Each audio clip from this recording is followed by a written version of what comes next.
thing. So coming to the digestion of fats, as you all know, fats are triglycerides. Digestion of fats does not occur in buccal cavity and in the stomach, but it starts in duodenum. As you all know, in duodenum, two juices are being released: bile juice by liver and pancreatic juice by pancreas.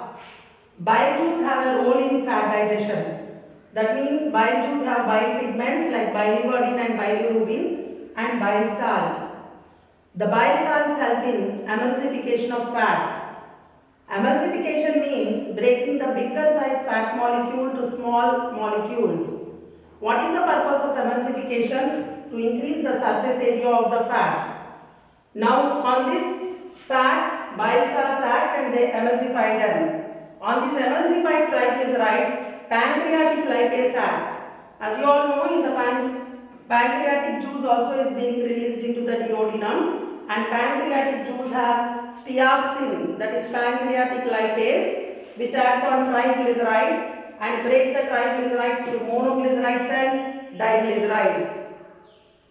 Diglycerides, again intestinal juice acts on diglycerides and make them to monoglycerides, and on monoglycerides again lipase acts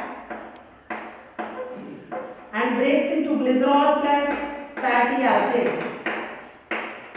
Now how these glycerol and fatty acids, these are the end products of fat digestion, how are they absorbed into the blood? Directly these glycerol and fatty acids are not absorbed into the blood because they are not water soluble. So first of all, these glycerol and fatty acids are converted to micelles in the lumen of the small intestine. What is a micelle? The molecule is changed in such a way that their hydrophilic ends come to the surface and the hydrophobic ends come to the middle. So surface hydrophilic, making attracted towards the water. So in the form of the micelle, it enters into the mucus wall of the small intestine, and in this mucus wall of the small intestine, it gets coated with protein and form a lipoprotein molecule called as a chylomicron. And these chylomicrons, by the process of exocytosis, they go into the lymph vessel present in the villi called as a lacteal. All the lymph vessels join to form a left lymphatic duct. They join to the left lymphatic duct, and this left lymphatic duct joins with the left subclavian vein and pour the lymph finally into the blood.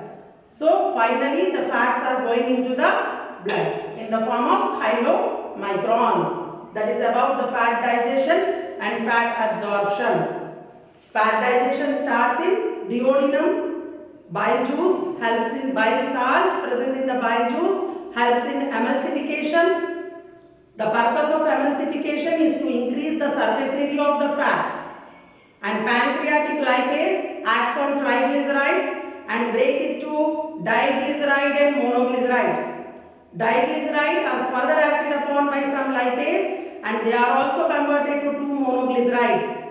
And on these monoglycerides, intestinal lipase acts and converts it to glycerol and fatty acids. And these glycerol and fatty acids are the end products of fat digestion. These are not absorbed into the blood vessel but absorbed into a lymph vessel called as a lacteal. So, but before that, in the lumen, it is converted to micelle, and the micelles from the lumen enter into the mucus wall of the small intestine, where it is getting converted to chylomicron, and in the form of chylomicron, by the process called as exocytosis, it is being released into the lacteal. That is about the fat digestion and fat absorption. And the last thing we are going to concentrate on, protein digestion. With that we will complete this lesson. In the next class we can start respiration.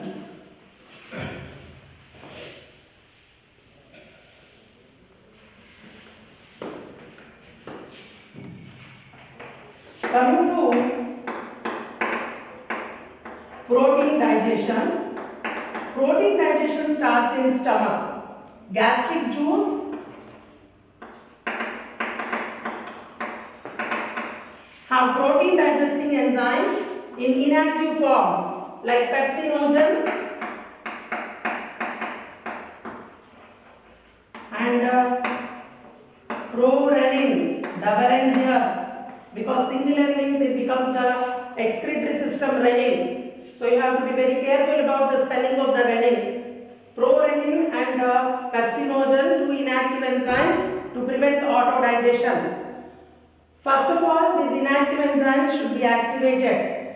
The oxyntic cells of the gastric glands secrete HCl, which activates pepsinogen in the presence of HCl, getting converted to pepsin,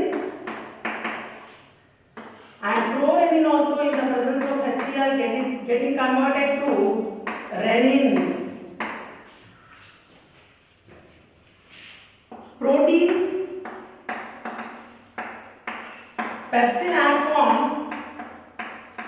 proteins at the pH of 1.8 approximately and breaks the proteins to peptones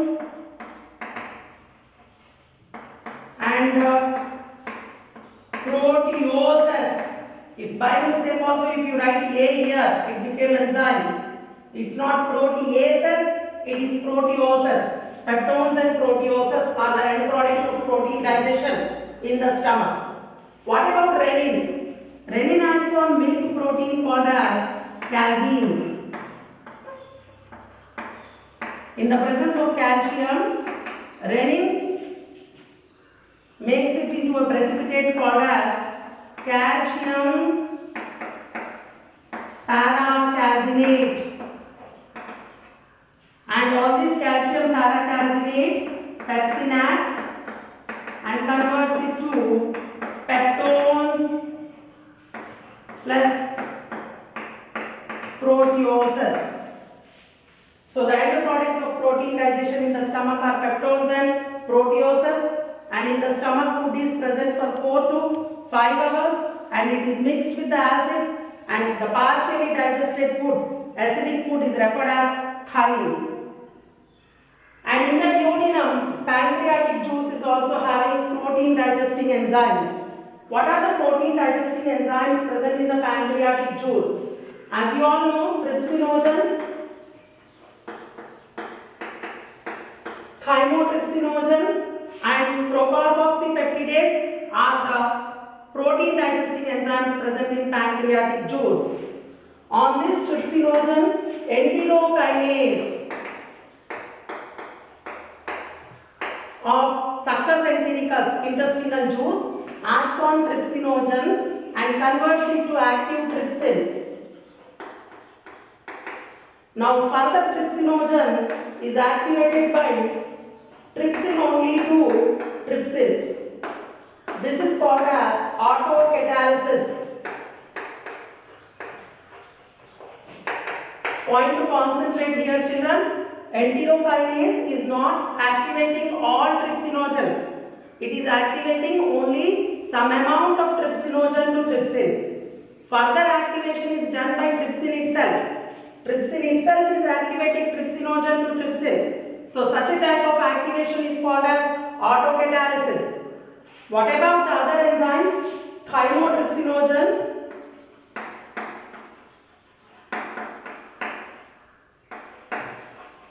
and procarboxypeptidase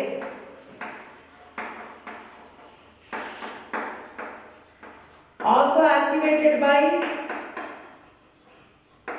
trypsin only to chymotrypsin plus carboxypeptidase. So now all this trypsin, chymotrypsin and carboxypeptidase are in their active forms. They act on these peptones and proteoses.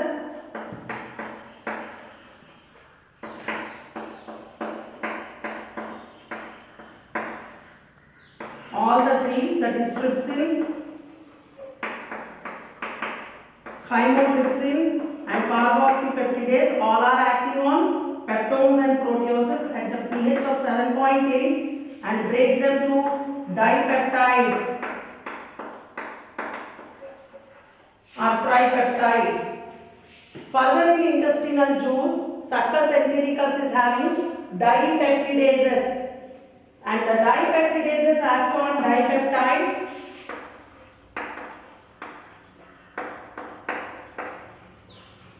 on dipeptides and break them to amino acids, which are the end products of protein digestion. And these amino acids are absorbed into the blood vessels present in the villi by three processes, that is active transport, passive transport and facilitated transport. That is all about protein digestion. So protein digestion starts in the stomach. The protein digesting enzymes of the stomach are pepsinogen and prorenin. Both are in inactive form. Always protein digesting enzymes are secreted as zymogens. What are zymogens? Inactive enzymes. Why they are secreted in zymogen form? To prevent auto-digestion. If they are in active form, they digest their own cells. So to prevent the active auto-digestion, they are always secreted in inactive form. Once they are released into the lumen of the gut, they are activated. Pepsinogen and prorenin are activated by HCl to pepsin and renin. You all know pepsin acts on proteins and converts to peptones and proteoses. Renin is acting on casein but not digesting casein. It is only precipitating casein to calcium paracasinate. Even casein is being digested by pepsin only to peptones and proteoses.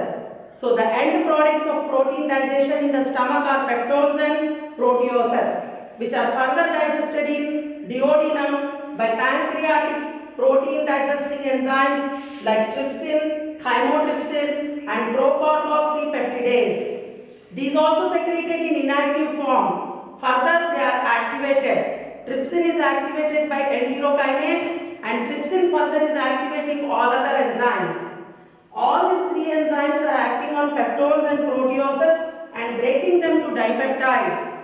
And dipeptides further are digested in small intestine. You all know small intestine have crypts of Lieberkühn which secrete succus entericus, and succus entericus have protein digesting enzymes in the form of dipeptidases. So dipeptidases acts on dipeptides and breaks them to amino acids.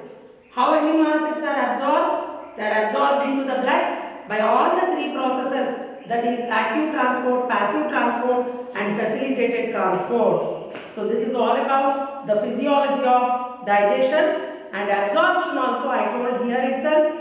Assimilation means I already told the absorbed food is taken into the cells where it is assimilated to form into new compounds, and undigested food material is removed by it is stored temporarily in the rectum and further by anus it is coming out, which is referred as defecation. And the disorders of digestive system like jaundice and all, and malnutrition diseases like kwashiorkor, marasmus, and also vitamin deficiency diseases given in your material in the form of charts. You just can go through and study it off. Tomorrow we will start respiration. All the best children. God bless you.